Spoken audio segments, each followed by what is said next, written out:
Introduction. Distributional maps. As you have studied in earlier classes, the main aim of maps is to show the location of a place and the distribution of variables. Some maps with special themes are called thematic maps. Through such maps, the distribution of variables such as temperature, rainfall, population, etc. is shown and explained, bringing out the patterns in distribution. To draw such distributional maps, we need statistical data of the variables. Distribution can be shown in the three following ways on a map by the 1. Dot method, 2. Choropleth method, 3. Isopleth method. 1. Dot method.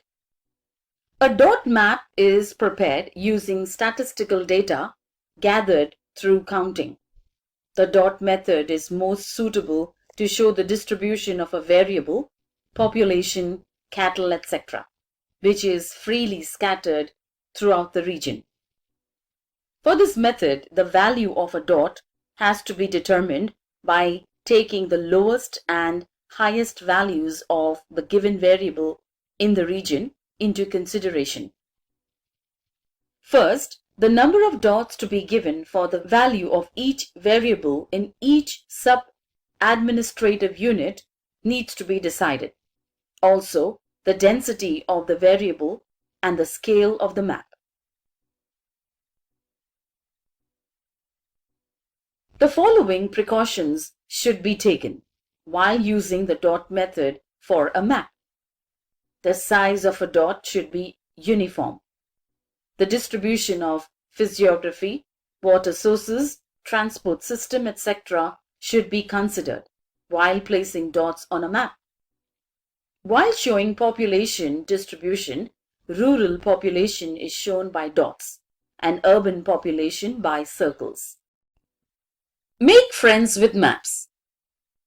In this figure, the population distribution map of Amravati district is given. Amravati town has 5 lakhs population.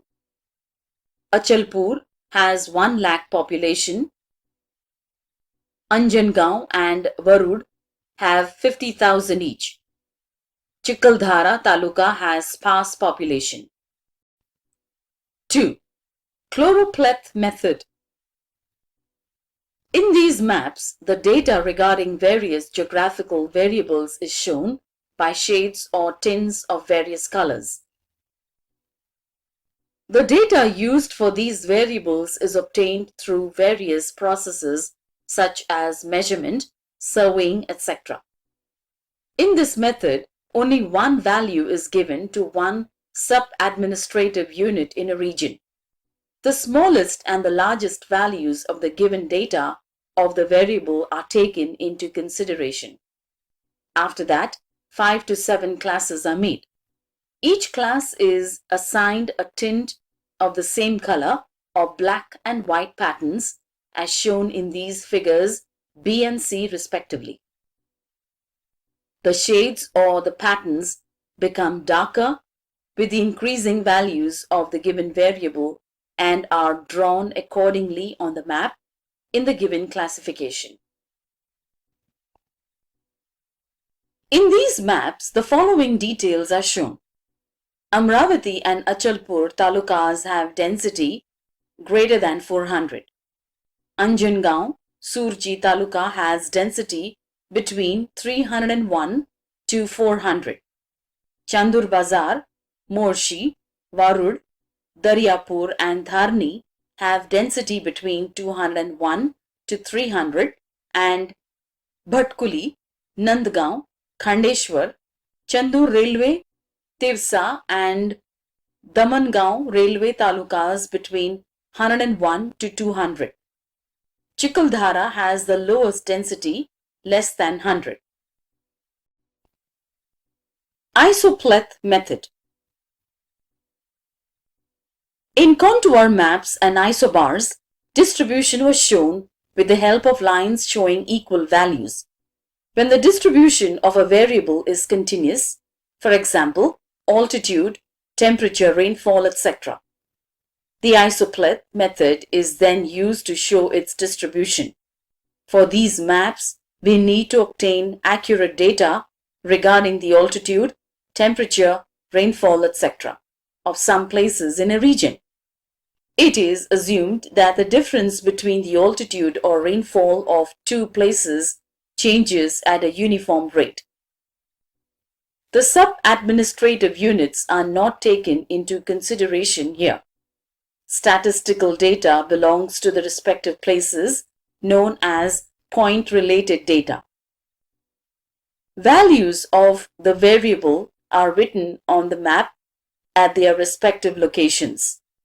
If the data for more places is available, mapping of the distribution can be done more accurately. On the basis of this information, isopleths maps are prepared using the following steps. By considering the highest and lowest values of the variable, the class interval is decided, which in turn decides the difference between the lines. Lines are drawn for the decided intervals. Locations with the same value are joined by lines. If the lines are closer to each other, then the change in the variable is steep, and if the lines are away from each other, then it is gentle. We get an idea of the natural trend of the distribution of the variable with the help of this map. In this isopleth map, we note the following points. The rainfall is maximum in the northern part of this map, 1300 millimeter. Rainfall decreases from north to south. The lowest value of rainfall is 800 millimeter. Make friends with maps. In this map, showing the rural population of Kolhapur, the following points can be noted. Density is more than 400 over the center and eastern part of the region, decreasing to less than 200 in the extreme north and south. Shahuwadi, Goganbawada, Ajra and Chandigarh have density less than 200.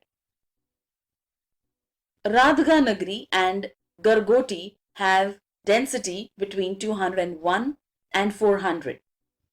Panhala, Hatkanangale, Shirol, Kolhapur, Kagal, Godhinglaj in the center and east have the higher density, more than 400. This map is drawn with the help of the choropleth method. This map shows the average annual rainfall in Kolhapur district. The following points can be noted. Rainfall is maximum 2400 millimeter in the western part of the region. It decreases eastwards to 600 millimeter. 600 millimeter is the category of lowest rainfall and 2400 millimeter the category of highest rainfall in this region. This map is based on isopleths. Try this. Let us draw a map using the dot method. Trace the map of Nandurbar with its taluka and district boundaries. Look at the population table. On the basis of this statistical data, use the highest and the lowest population values to decide the value of each dot and how many to be given to each sub-administrative unit, taluka.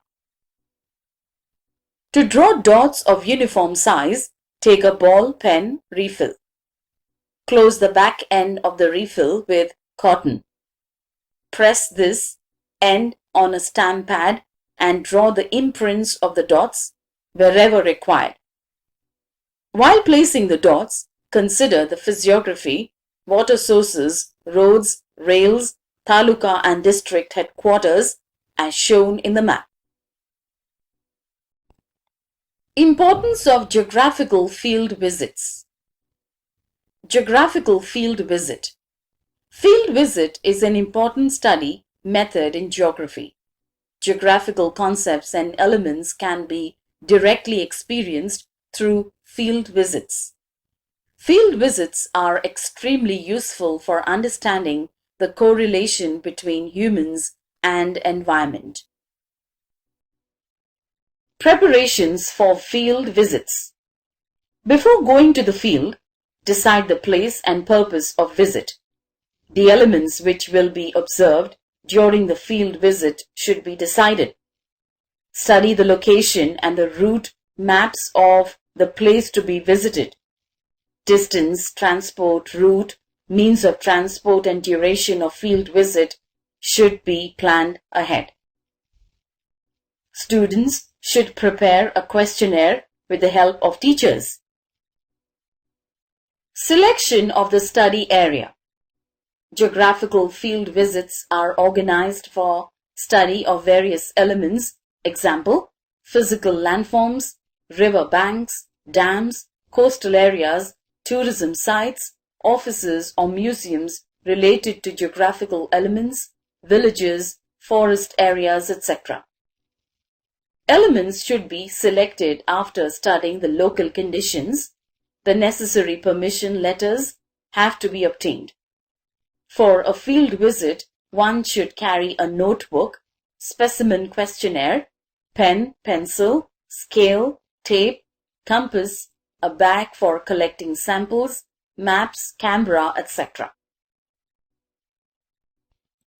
Precautions to be taken during field visit. It is important to ensure safety of self and others during a field visit.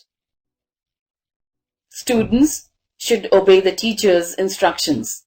Students should not go to unknown remote places alone. Students should understand the local circumstances by conversing with the local people. Students should not harm the environment during the field visit. Students should always keep a first aid box for emergencies. Report writing. A field report should be written on the basis of information obtained after the visit is complete. Use the following points to make a report. Add photographs wherever necessary. Introduction, location and route maps, physiography, climate, population, environmental problems and measures, land utilization, conclusions. Educational field trip letter sample. To the director, organization name, address, city. Subject, request letter for educational field trip. In bracket, class-students. Dear Sir, apart from traditional lectures, field visits are part of our curriculum. In this regard, students of the standard of our school, along with their teachers, wish to visit your institute from 10 a.m. onwards. You are requested to kindly confirm and communicate the same to me as soon as possible. Principal,